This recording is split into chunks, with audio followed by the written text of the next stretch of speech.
नमस्कार, सिटी तहलका न्यूज देख रहे हैं आप और मैं हूं आपके साथ नवीन कुमार। आपको बता दें कि सीबीएसई बोर्ड परीक्षाओं को लेकर अभिभावकों में भी और बच्चों में भी लगातार संशय बना हुआ है। उसी को लेकर आप बातचीत करेंगे। जिला सीबीएसई बोर्ड की डिस्ट्रिक्ट कोऑर्डिनेटर नीता तोमर जी हमारे साथ है, उनसे बातचीत करेंगे कि किस प्रकार से परीक्षाएं होंगी सेकेंड टर्म की परीक्षाओं को लेकर। मैडम, सबसे पहले तो आपका स्वागत है सिटी तहलका में। Thank you so much. Thank you. Madam, second term की बात करें सीबीएसई परीक्षा को लेकर, किस तरह की परीक्षा अब होगी, किस तरह की क्या स्थिति है, क्योंकि कोरोना प्रोटोकॉल भी है, और किस तरह से देखते हैं आप, किस तरह से परीक्षा होंगी? जी देखिए, जो अगर हम न्यूज़पेपर्स हम लोग पढ़ रहे हैं या हम लोग न्यूज़ जो टीवी पर भी देखते हैं, वहाँ पर अगर हम देखें तो जो स्वास्थ्य जितने भी हमारे स्वास्थ्य जो वर्कर्स हैं या जो डॉक्टर्स हैं, उनका सबनक का कहना ये है कि जो तीसरी लहर है वो नियंत्रण में है। ठीक है, तो मेरा मानना है कि जो एग्ज़ाम होंगे जो सेकेंड टर्म के, जो कि मिड मार्च के आसपास कहीं शुरू होने चाहिए, अभी जल्दी उसकी डेट शीट भी रिलीज हो जाएगी। तो हमारी अभी आरओ पंचकुला, जो रीजनल ऑफिसर पंचकुला है, उनके साथ 15 तारीख को मीटिंग भी थी सभी सिटी कोऑर्डिनेटर्स की। तो उन्होंने यही बताया है कि जो फिजिकल एग्जाम्स है, जो अभी तक का प्लान है, वो फिजिकल एग्जाम्स रहेंगी।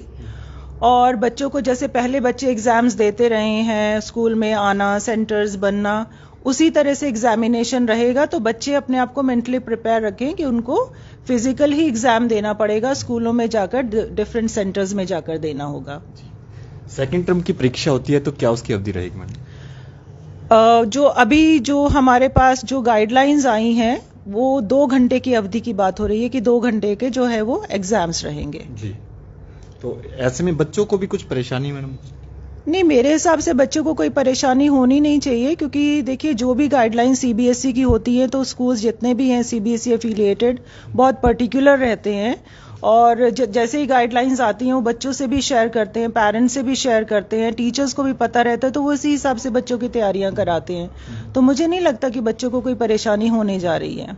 सेकेंड टर्म की जो परीक्षाएं होंगी उसको लेकर जो परीक्षा है उसमें बच्चे किस तरह से तैयारी, क्योंकि बच्चे घर पर ही लगातार तैयारी कर रहे हैं, ऐसे में बच्चों को भी किसी प्रकार की कोई परेशानी?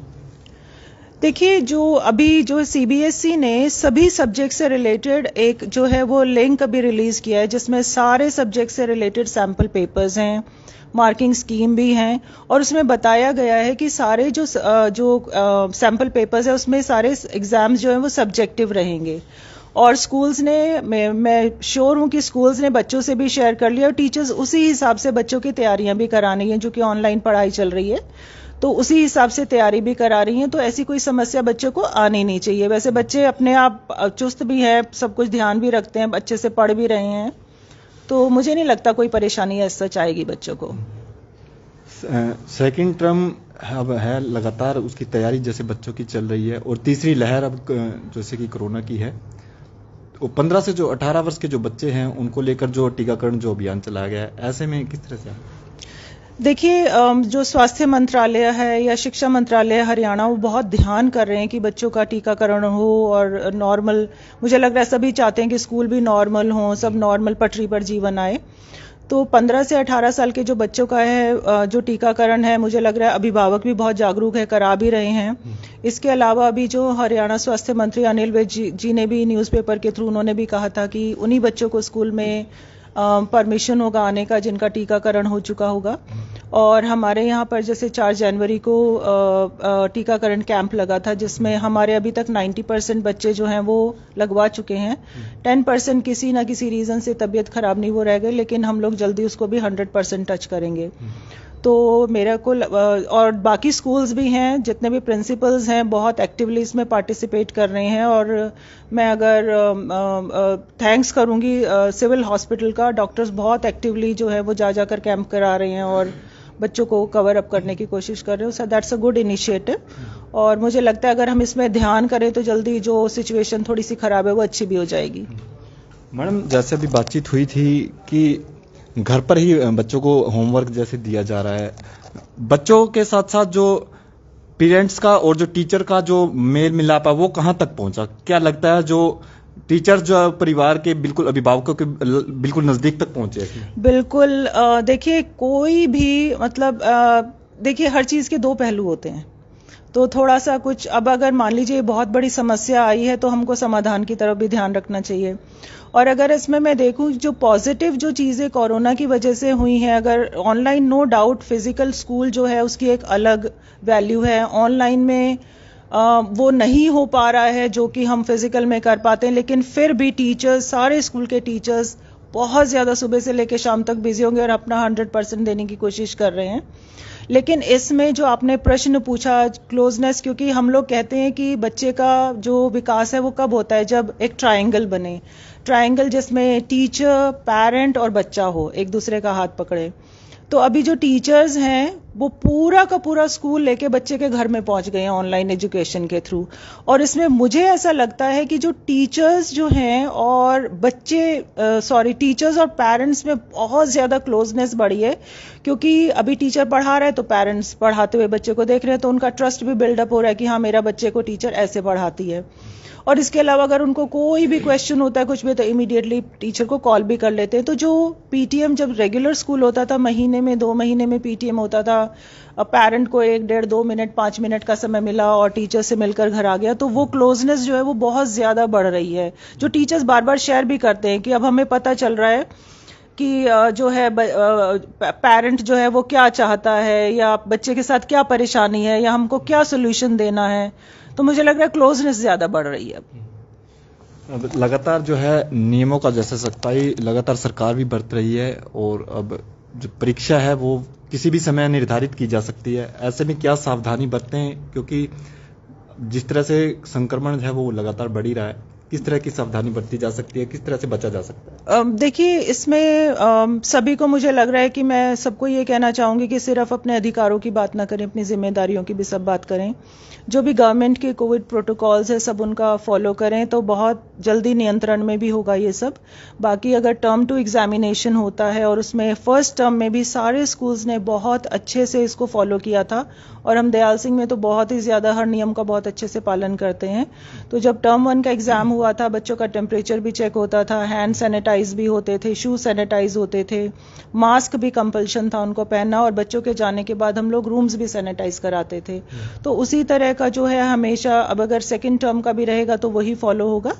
और मुझे लग रहा है कि अगर हम सब मिलके कोविड प्रोटोकॉल्स को फॉलो करें तो जल्दी सब कुछ जो है वो पटरी पे आ सकता है। जो भी कुछ गड़बड़ हो रही है वो जल्दी से जल्दी सुधार भी हो सकता है, क्योंकि सुधार लाना भी हम लोगों के हाथ में ही, और अगर वो बिगड़ रहा है तो वो भी हम लोगों की वजह से ही बिगड़ रहा है। पीछे कुछ दिक्कतें भी आई थी सीबीएसई की परीक्षा को लेकर, कोई स्कूलों द्वारा ये कहा भी गया था कि बच्चे तैयारी कर रहे हैं जिस तरीके से, लेकिन उनको सीबीएसई में कन्वर्ट जैसे कर दिया जाता है, तो उसमें भी कुछ दिक्कतें आ सकती हैं बच्चों को।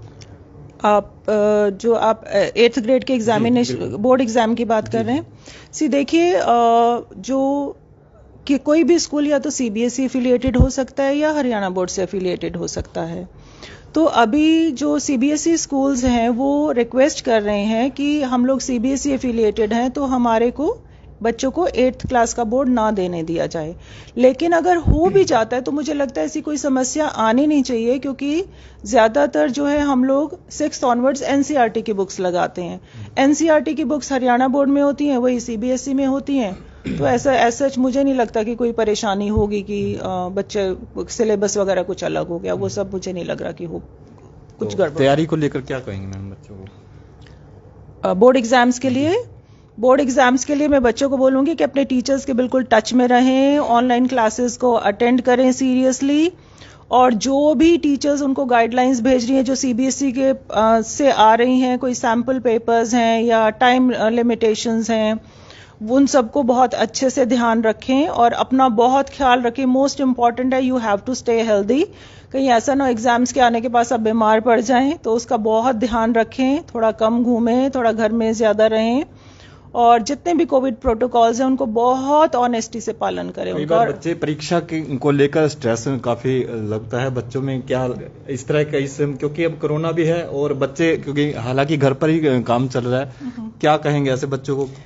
बच्चों को मैं बोलूंगी बिल्कुल भी स्ट्रेस ना लें, हम सब सीबीएसई भी उनके साथ खड़ा है, प्रिंसिपल्स, टीचर्स उनके साथ खड़े हैं, उनके पेरेंट्स उनके साथ खड़े हैं। बस अपना ख्याल रखें, कोविड प्रोटोकॉल्स को फॉलो करें, हेल्दी फूड खाएं और थोड़ा सा घूमना फिरना थोड़ा कम करें और बिल्कुल भी स्ट्रेस ना लें। We are there for them, everybody is there for them. वैसे कब तक अनाउंसमेंट हो सकती है मैडम सेकंड टर्म की? सेकंड टर्म का जल्दी ही होने वाला है, क्योंकि आरओ पंचकुला से हमारी 15 तारीख को मीटिंग हुई थी। उन्होंने हमें ये बताया था कि एक हफ्ते में डेट शीट रिलीज होने वाला है। तो मुझे लग रहा है कि ये अभी जनवरी एंड में फर्स्ट टर्म का रिजल्ट और 1-1.5 हफ्ते में सेकंड टर्म का जो डेट शीट है वो रिलीज होने वाला है। तो सीबीएसई की जो सेकंड टर्म की परीक्षा है उसको लेकर हमने बातचीत की और आपने भी सुना, क्योंकि लगातार संशय बना हुआ है अभिभावकों में भी और विद्यार्थियों में भी। आपकी इस पर क्या राय है? इस वीडियो को जितना भी शेयर हो सके शेयर जरूर करें। जिला जो सीबीएसई की डिस्ट्रिक्ट कोऑर्डिनेटर है मिर्जा तोमर, उनसे हमारी बातचीत हुई। तमाम लोगों से अपील यही रहेगी कि इस वीडियो को जितना भी शेयर हो सके शेयर जरूर करें। सहयोगी धर्मवीर सहरावत के साथ मैं नवीन कुमार, सिटी तहलका न्यूज, पानीपत।